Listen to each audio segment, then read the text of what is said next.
Este show faz parte da Terceira Terra, um mundo inteiro de podcasts. Acesse terceiraterra.com e conheça nossos outros shows.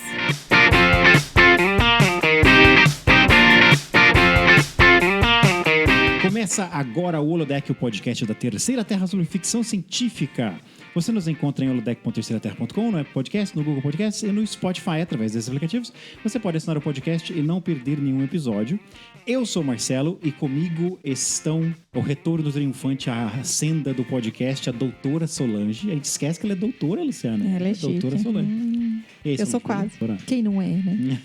Eu sou mestre, quem não é?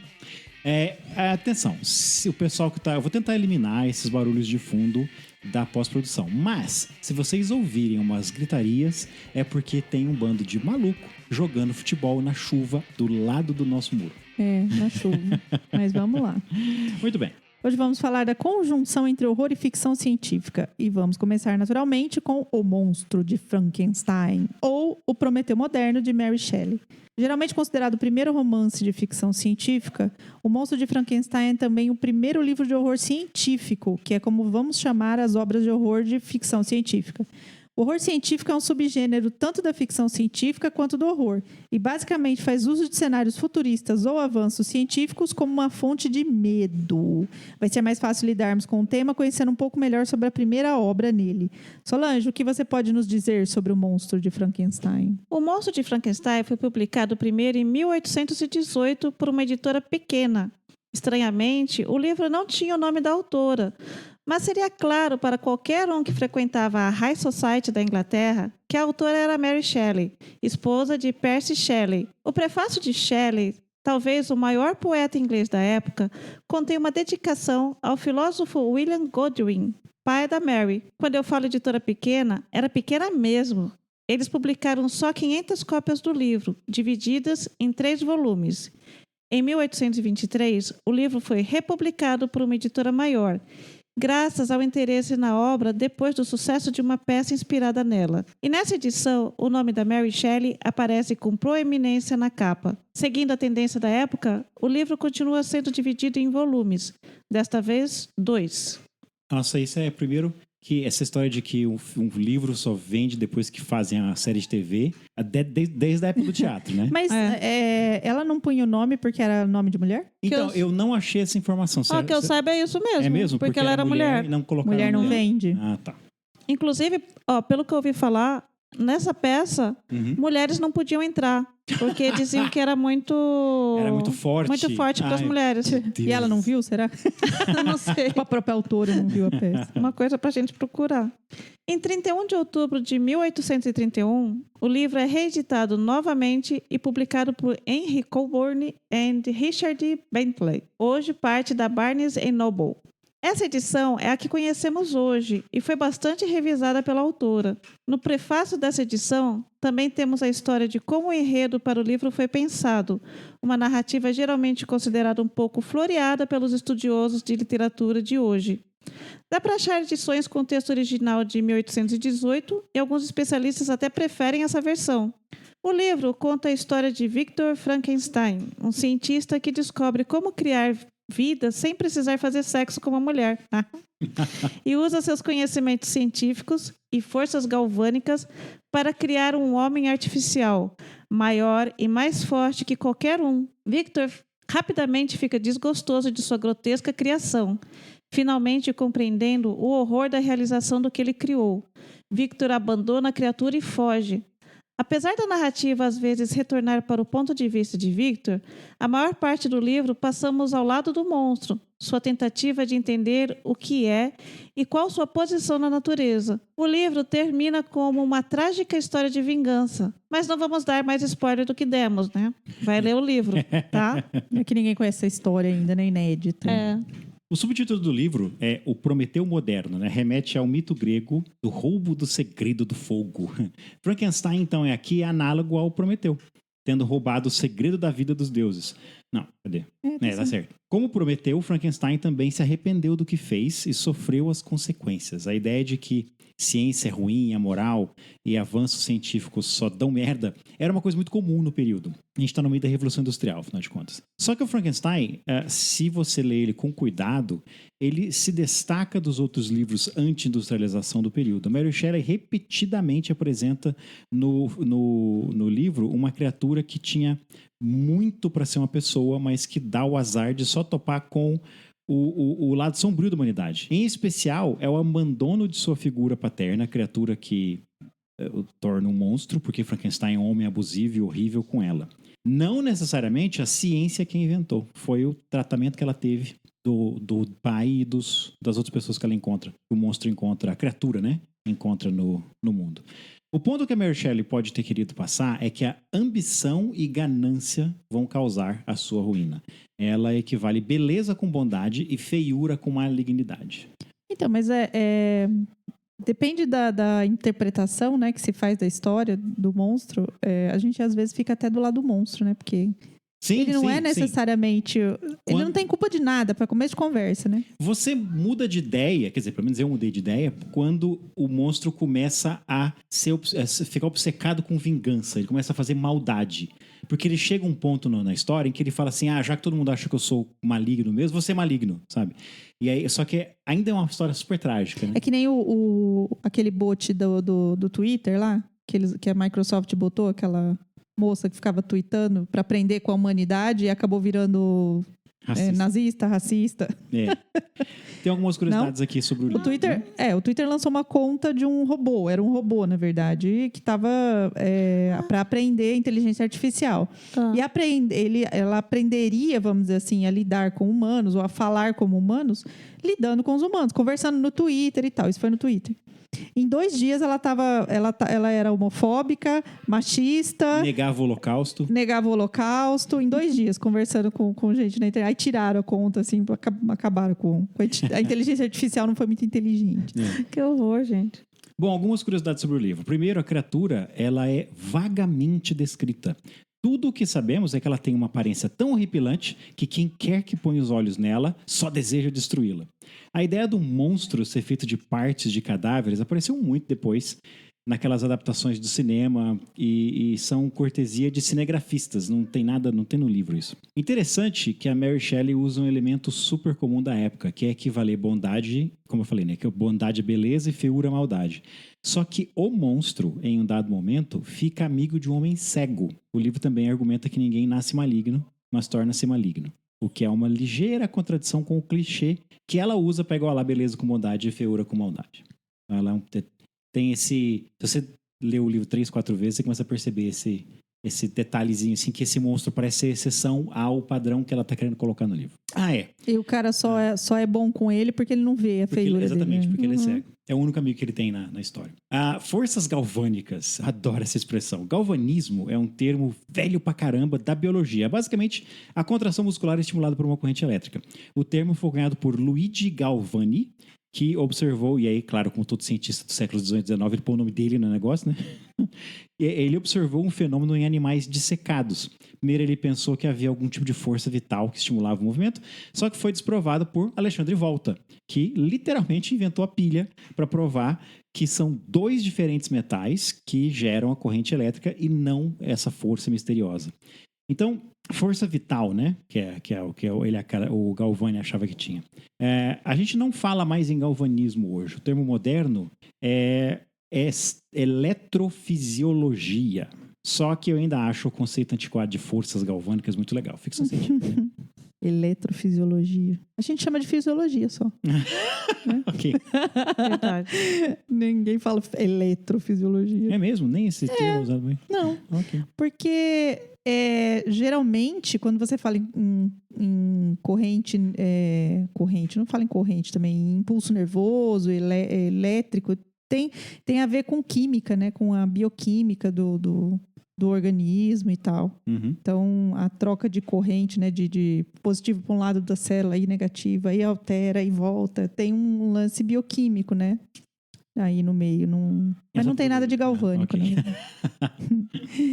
Uma das muitas mudanças que Mary Shelley fez na edição de 1831 foi eliminar a ambiguidade sobre o estado espiritual da criatura.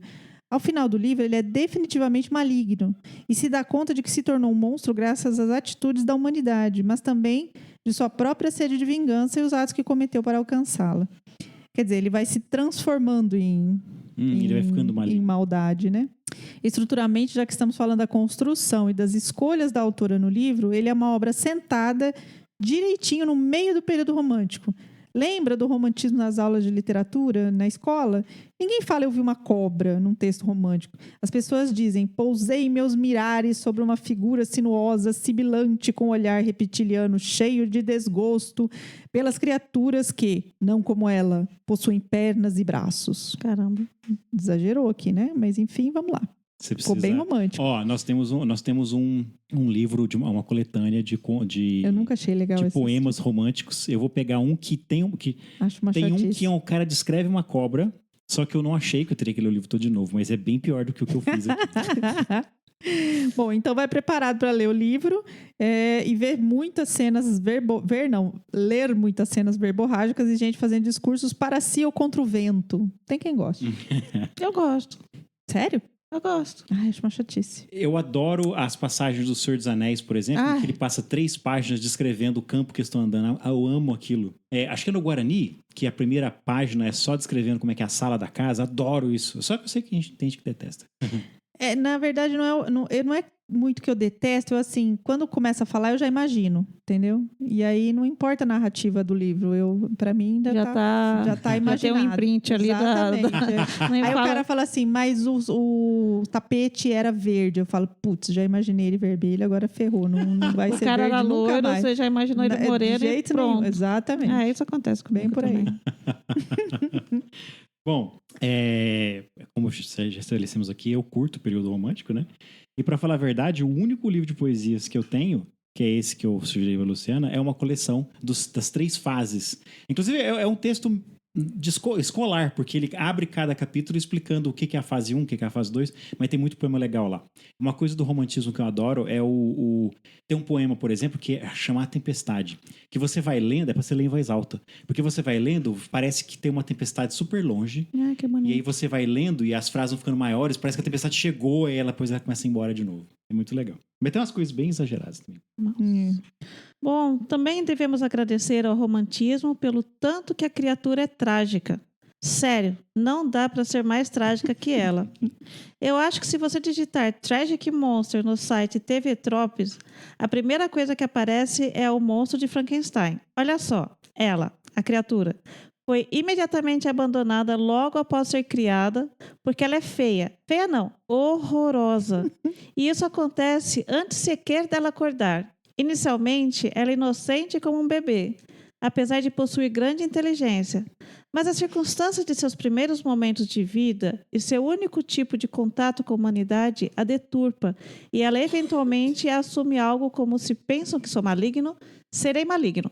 A criatura sabe exatamente o quão pervertida ela se tornou, mas sabe que ela nunca irá mudar. Outra coisa que pouquíssimas adaptações do livro fazem correto é a atitude da criatura. Ela é altamente inteligente, sai absorvendo a literatura sempre que põe as mãos num livro, é uma ouvinte paciente e astuta, e não é um caminhão desgovernado que destrói tudo com as próprias mãos. Ela é, sim, mais forte, alta e resistente que um ser humano médio, mas ela, por exemplo, carrega armas de fogo para autodefesa. Isso quer dizer, ela não é invulnerável. Gente, é o bot do Twitter, cara. Como que chamava aquela conta lá? Não Esqueci lembro, o eu nome não também. É aquilo que a gente vê, né? Se uma criança cresce num ambiente super violento, a probabilidade dela se tornar um adulto violento é grande, né? Se ela vê o pai batendo na mãe, provavelmente é bem possível que ela cresça e vai bater, Reproduz isso aí. vai reproduzir Que aquilo é a realidade, né? Pra aquela... o que ela conhece, né? A realidade que ela conhece. Atualmente não estamos com nenhum psicólogo aqui em volta, a gente não conseguiu trazer o psicólogo aqui, né, Solange? Sim. Mas eu ouvi uma vez de uma psicóloga que, engraçado assim, que no desenvolvimento infantil, antes dos 3 anos de idade, você já toma a decisão se você quer ser igual aos seus pais ou completamente diferente dos seus pais. Você não tem escolha, é inescapável. Ou você vai ser igual aos seus pais ou você vai ser o oposto deles. Não, eu acho que a gente é meio plástico também, né? A gente consegue se modificar durante o... Só que aí você precisa de terapia, né? Você vai crescendo também. Depende dos estímulos que você vai ter durante a sua vida. Uhum. Por exemplo, se até os 3 anos você teve muita violência em casa, alguma coisa assim, mas depois dos 3 anos, por algum motivo, você começa a ter outros estímulos de estímulo, através na escola, ou com amigos, ou, sei lá, muda de casa... Você vai mudar, você pode mudar também, né? A gente também tem o arbítrio, né? O livre-arbítrio. Escrito em pedra, né? O destino está escrito em pedra. A gente tem a capacidade de modificar, né? Senão a gente não teria esperança nenhuma, né? Na vida. Você tem ainda, cara? Restou alguma esperança em você? Poxa, temos uma esperança. Isso é uma coisa que eu vi um documentário uma vez falando que existe um elemento um pouco hipócrita em cientistas que estudam cognição e estímulo nervoso. Porque quando vocês começam a estudar neurobiologia, você se dá conta de tudo que você faz é automático, que é essa história de livre-arbítrio não existe. Porque tudo já está programado em você, mesmo que você tenha se reprogramado ou programado com outra coisa nova. Só que esses cientistas ainda acreditam em livre-arbítrio, apesar de eles estudarem uma coisa que mostra para eles que livre-arbítrio não existe. Você é uma coleção de estímulos e impulsos. Não é uma coisa que está definida ainda, eu acho, né? 100%. Tem um experimento fantástico com eletrodos no cara, assim, que pede para ele levantar o braço. Levanta o braço esquerdo. Os eletrodos detectam que ele vai levantar o braço esquerdo antes dos eletrodos no cérebro dizerem que ele pensou em levantar o braço esquerdo. Tipo, instintivamente. É coisa de décimos de segundo, mas é fascinante pensar que livre-arbítrio é uma mentira. Bom, mas enfim, não é sobre isso que a gente não é sobre isso que a gente está aqui. Não, só voltando.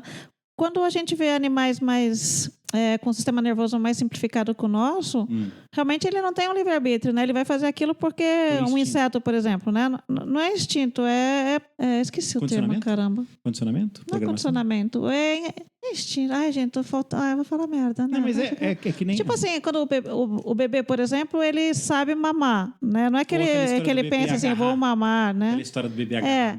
Aí em insetos mais simples também tem isso, assim, ele pensa que... Não é que ele está pensando em ir para o lado direito ou para o lado esquerdo. Ele não tem escolha. É um reflexo Aí acho que é mais ou menos isso que você está falando. A gente pensa que a gente tem escolha, mas é porque nosso sistema nervoso é mais complexo.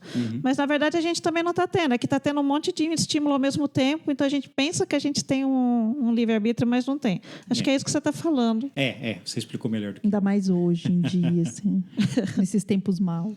Bom, eu tenho uma consideração final para quem decide ler O Monstro de Frankenstein, depois de ouvir esse episódio do Holodeck, ou reler se você estiver curioso para notar os detalhes que apontamos aqui.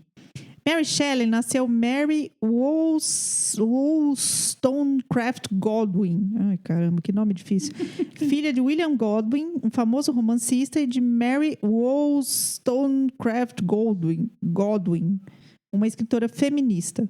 Não é só isso, uma das primeiras feministas. Hoje ela é famosa, por exemplo, por ter escrito The Vindication of the Rights of Woman, um dos mais significantes trabalhos da primeira onda do feminismo, em que ela defende os direitos das mulheres. Você pode ler o livro no original em inglês, pode ser encontrado facilmente no Brasil por uns R$35. A tradução chama-se Uma Reivindicação pelos Direitos da Mulher. E você pode comprar na Amazon uma edição de 2015 com tradução moderna pela Edipro. Edipro. Acho que é Edipro o nome da editora. Enfim, digita lá. Tenta lá. Pega pelo título, que enfim. Se você mora perto de uma biblioteca, de uma faculdade, com certeza você vai achar esse livro no acervo deles. É considerado muito importante, sendo um dos primeiros textos a responder aos teóricos da educação e política do século XVIII, que não acreditavam que as mulheres deveriam ter acesso ao sistema educacional, argumentando que as mulheres devem ter uma educação compatível com sua posição na sociedade, que as mulheres são essenciais para a nação porque educam seus filhos e poderiam ser companheiras racionais para seus maridos ao invés de meras esposas. Gente, que tristeza. Isso é 2020, né? Que ela escreveu esse... 2020 no Brasil, ela escreveu isso. Em lugar de ver as mulheres como enfeites para a sociedade ou uma propriedade a ser negociada no casamento, Wollstonecraft afirma que elas são seres humanos merecedores dos mesmos direitos fundamentais fornecidos. Ai, que absurdo isso. Mulher é ser humano agora? Não dá, né? Da pessoa... Eu nunca soube. Eu li uns capítulos desse livro na faculdade e é super século XVIII, sabe? Aquele texto super rebuscado. Eu não conheço a tradução. Essa tradução saiu 10 anos depois que me formei. Mas a tradução antiga que nós temos era bem fiel ao inglês original. Nossa, é super verborrágico também.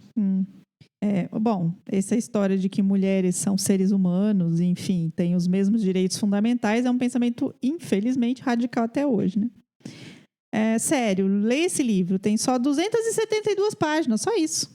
E lá você vai achar todos os argumentos que precisa para combater toda e qualquer machistinha que você encontrar. Nossa, você vai ficar falando o dia inteiro, né? Nossa, não, 272 páginas não é pouco, Marcelo. É um livro fininho, vai. É do tamanho daqueles livros que a gente lê na escola para o vestibular. O Dom Casmurro, assim. Não, do Casmurro é mais grosso do que 272 páginas. Bom, mais alguém quer adicionar alguma coisa? Não, acho que... Adicionar Tá de boa. Acho que é importante que esse episódio estimule as pessoas a irem atrás de ler o Monstro de Frankenstein, que é um livro muito legal. E a história também, tanto da Mary Shelley quanto da mãe dela, são histórias muito interessantes mesmo. As duas são foda. A Mary Shelley tinha 17 anos quando escreveu, né? Ela era... Vai se fuder, né? É um negócio Ela assim, era, né? Ela era muito... É que na época não existia adolescência. Eu não consigo escrever nem diário, né? Mas realmente... Ela... Eu não escrevo nem meu diário, cara. Fala sério.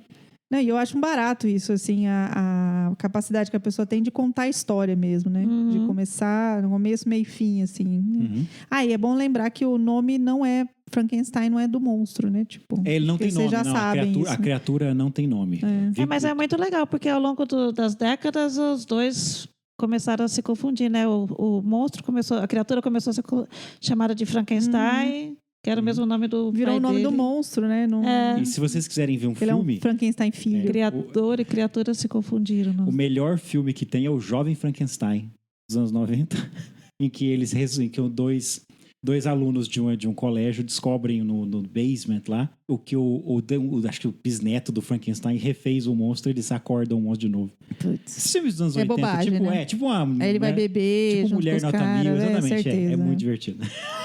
E Blade Runner eu acho que é uma refilmagem do Frankenstein. Blade Runner? A gente viu esses dias Blade Runner. A gente precisa ver o Eu próximo. sempre penso, quando eu penso em Frankenstein, eu penso em Blade Runner. Assim, porque Sabe uma conclusão que eu só acho que... os nexos lá que vão atrás do criador também para ter respostas. Eu acho muito parecido. E eles acabam ficando malévolos e eles não eram, né? E eles só queriam viver, né? Eles só queriam viver mais que... E queriam uma pouco mais, né? Um pouco mais que Por 4 anos. Eles têm que viver só 4 anos? Ele não... Mas o personagem do Rutger Hauer demonstra, como é que fala? Requintes de crueldade na hora que ele mata as pessoas, bem antes dele lá conversar com o... Então, mas é que ele já tem uma história antes, lembra? Porque eles eram proibidos na Terra e tal, ele teve que fugir de um planeta pra vir pra cá. Porque a gente pega a história na metade, né? A gente Eles pega a eram história bucha de canhão, né? Não, e o mais interessante é que a história acontece sozinha, com ou sem a presença do Decker. Aquilo tudo ia acontecer, né? Porque ele não fez nada pra mudar. Não fez nada, não mudou porcaria nenhuma. Agora a gente tem que ver o... Como é que é? 2049, é isso que chamam? É o outro, né? O próximo. Outro, E uma coisa que eu achei interessante, porque assim, tem gente que discute, eles são robôs? Eles são androides? Eles são seres biológicos? O que é replicante? Eu acho que o filme deixa bem óbvio que eles são seres biológicos. Eles não têm componentes cibernéticos. Porque eles respiram, eles sangram, né? Então, quando eles morrem, sai sangue por todo quanto é lado. Então, acho que pelo menos tendo visto o filme recentemente, eu acho que eles são biológicos. Eles são... Parece. Aliás, parece que são biológicos mesmo. Bom, enfim, vamos encerrar. Enfim, Daqui a pouco a gente começa a falar de outro livro. Do outro livro, junta um no outro. Das ovelhas lá, elétricas lá. Como é que era? O sonho das ovelhas elétricas. Do Android's Dream of Electric Sheep. E aí uma diferença do livro. O Eli leu o livro, eu não li ainda não. Eu li também. No livro é mais claro que eles são androides? O livro é tão diferente do filme que, assim, história totalmente diferente, bem doida. É muito diferente. E vale a pena ler? Vale. Então chegamos ao fim do Holodeck sobre o primeiro Vingador, o monstro de Frankenstein. Eu não resisti a chamar esse episódio de O Primeiro Vingador, mas enfim. Eu falei sem perceber. Primeiro Vingador. Você acha as show notes deste episódio em terceiraterra.com/holodeck/Frankenstein. Lá tem links para nossas fontes de pesquisa E também links para os livros que citamos aqui na Amazon brasileira, estadunidense, na Saraiva e também no Book Depository, que é uma mega livraria da Inglaterra, hoje subsidiária da Amazon, que manda livros sem frete para qualquer lugar do mundo, inclusive o Brasil. A Terceira Terra ganha comissão pelas vendas através desses links. Pra gente pagar as contas depois, né? Tem que sustentar esse equipamento todo que a gente tem. Exatamente. Também te convidamos para assinar a newsletter da Terceira Terra e é um e-mailzinho só por mês. Basta colocar seu e-mail na caixa que tem entre as show notes e a seção de comentários ou ir em terceiraterra.com/newsletter. O Holodeck também está disponível no Apple Podcasts, no Google Podcasts e no Spotify. Se você nos ouve através de um desses serviços, considere nos avaliar com 5 estrelinhas e quem sabe até nos escrever algumas linhas de resenha. Isso ajuda o podcast a aparecer em buscas e sugestões. E aí podemos ser ouvidos por mais pessoas que curtem ficção científica como você. Todo o conteúdo em áudio do Holodeck e da Terceira Terra existe sob licença Creative Commons de atribuição e compartilhamento pela mesma licença, versão 4.0 internacional. Computador, encerrar o programa.